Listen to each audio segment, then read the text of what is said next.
বছরতা থাকে বান্দা আমি আল্লাহ তাআলা তোমারে ধনী বানায়া দিব সুবহানাল্লাহ মাল দৌলত রহ গয়া সব মেরে লিয়ে এক খুদা মেরে লিয়ে এক মুস্তাফা মেরে লিয়ে সুবহানাল্লাহ আল্লাহ রাব্বুল আলামিন বলেন বান্দা গুনাহ করেছো গুনাহ করার পরে মাপ চাও প্রথম নাম্বার পুরস্কার তোমার জীবনের সকল গুনাহ মাফ হয়ে যাবে দুই নাম্বার পুরস্কার তোমার জন্য আসমান থেকে বৃষ্টি দান করা হবে তিন নাম্বার পুরস্কার ওয়ায়ুমদিদকুম বিআমওয়াল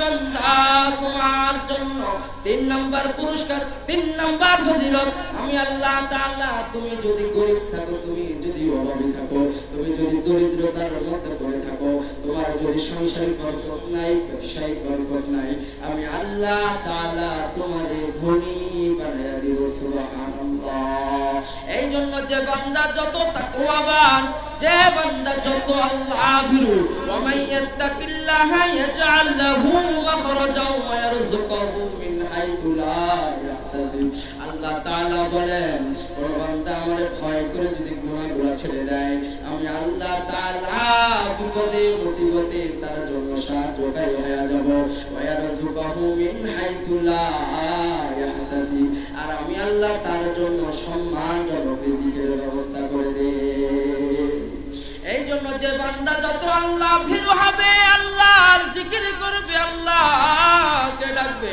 আই প্যারা দেখতা হুঁ আই তूने मुझको भूल गया तेरे जिक्र मेरे दिल में हरदम जारी कर दिया আয় আল্লাহ আমি তোমারে ভুলে গিয়েছি তোমার জিকির জবান জারি করে দাও তোমার প্রশংসা ভুলে গিয়েছি জবানে জারি করে দাও নামাজ পড়ব রোজা করব হজ করব যাকাত করব ইতিম মিসকিনদেরকে সাহায্য করব রে মালিক মাওলা মসজিদ মাদ্রাসায় দান করব আয় মালিক অভাবীদেরকে সাহায্য করব আল্লাহ তাআলা বলে ওয়ায়ুদিকুম বিআমওয়াল তিন নাম্বার পুরস্কার তোমারে ধনী বানায়া দিবেন কে যারা বলেন না ধনী বানায়া দিবেন কে চার নাম্বার পুরস্কার ওয়ায়ুদিকুম বিআমওয়ালি ওয়া বানিন আল্লাহ তাআলা চার নম্বর পুরস্কারের ঘোষণা দেন এ বান্দা গুনাহ করার পর যদি মাপ চাও চার নম্বর পুরস্কার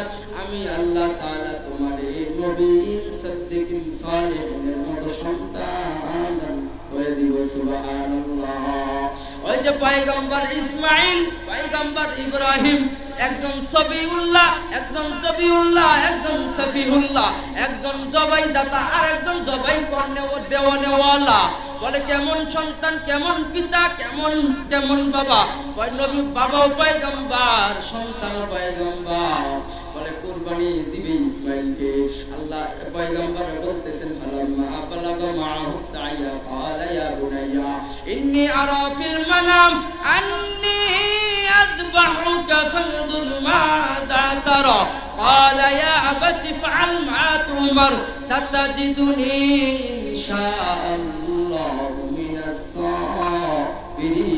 الصابرين ইব্রাহিম বলতেছেন আমার পুত্র স্বপ্নের মধ্যে আমি তোমার জবাই করতেছি আল্লাহর হুকুমে তুমি কি বলো সন্তান বললেন আব্বা আল্লাহ যদি হুকুম করে থাকে আপনি আপনার স্বপ্নটারে বাস্তবে পরিণত করেন ওই যে পাহাড়ের মধ্যে নিয়ে গেল পাহাড়ের মধ্যে নিয়ে যায় কেমন সন্তান বাবারে ওসিয়ত করে আব্বা আমি তো তোমার সন্তান রব্বি হাবলি মিনাস সালিহিন আল্লাহ 90 বছর পরে গিয়ে তুমি আমারে পাইছো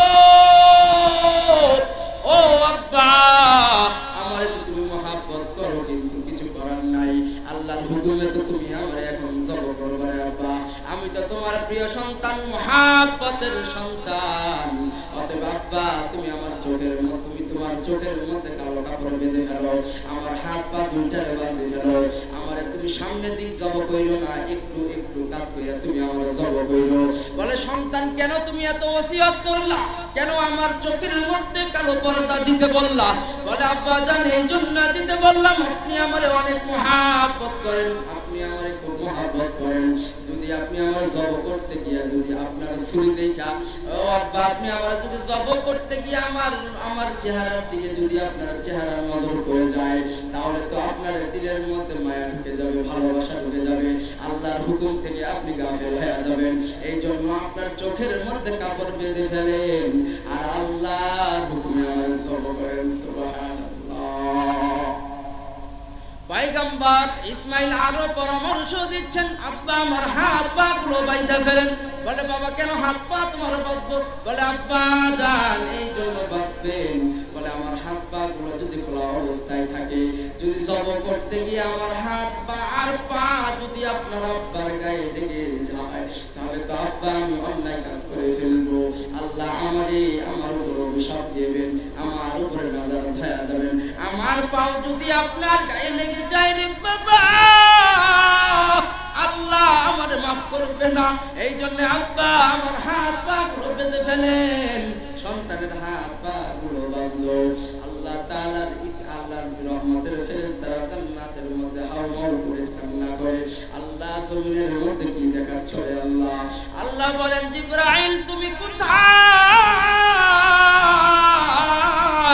জিবরাইল বলে আল্লাহ আমি সিদরাতুল মুনতাহায়। হাদিসের মধ্যে আসে সিদরাতুল মুনতাহা তো ওই জায়গাকে বলা হয় যেই জায়গায় আল্লাহ তাআলা এই পৃথিবীর আসমান জমিন যত আছে সব কিছুর সীমানা যেখানে শেষ, সেইখানে বলা হয় ওই জায়গাটাকে বলা হয় সিদরাতুল মুনতাহা। আল্লাহ ফের জিবরাইল বলতেছেন ও আল্লাহ আমি তো সিদরাতুল মুনতাহা। আল্লাহ বলতেছেন জিবরাইল তাড়াতাড়ি জান্নাতে যা, জান্নাত থেকে দুম্বা নে আর ওই আমার পয়গম্বর ইসমাইল আর ইব্রাহিমের কাছে চলে যা।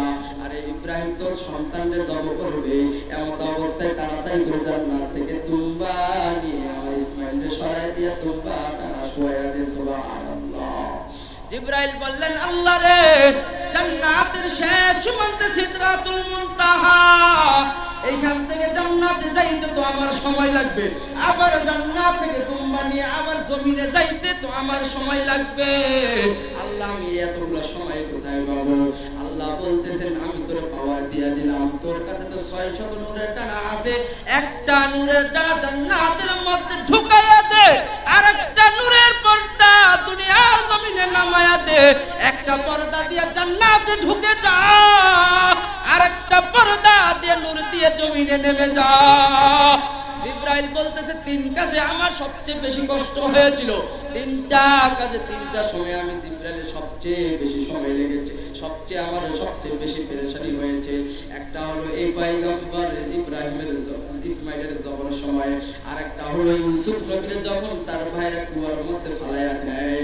আল্লাহু আকবার আল্লাহু আকবার। আর একটা সময় হলো পয়গম্বর ইব্রাহিমের যখন নমরুদ আগুনের কুণ্ডে ফালায়া দেয়।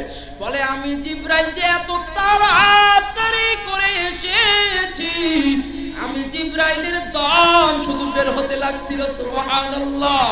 ওই যে কথাটা বলতেছিলাম গুনাহ করা যাবে না, গুনাহ ধারে যাবে না। আল্লাহ তাআলা কেমন নবীর কেমন সন্তান আল্লাহ তাআলা দান করেছেন। ইউসুফের আব্বা ইয়াকুব, ইয়াকুবের আব্বা ইসহাক, ইসহাকের আব্বা পয়গম্বর ইব্রাহিম। এইজন্য আল্লাহ তাআলা হাদিসের কোরআনের ব্যাখ্যা শিখিয়ে দিচ্ছেন, স্বামী স্ত্রীর দল, সন্তান চাও তো এমন সন্তান চাও। আমার পয়গম্বররা যেইভাবে আমার কাছে সন্তান চেয়েছে, এইজন্য আল্লাহ শিখিয়ে দিয়েছেন রব্বি হাবলি মিনাস সালিহিন, রব্বি হাবলি মিনাস সালিহিন। ও আল্লাহ তুমি আমাদেরকে নেককার সন্তান দান করো। বলে নেককার সন্তান যদি আল্লাহর কাছে না চান তো আল্লাহ সন্তান এক একটারে ডিপজল বানায়া দিবে। ডিপজল গেছে তোরা কি সানডে মানডে কিছুদিন আগে পাট খেতে নিয়ে যাবো আছে না?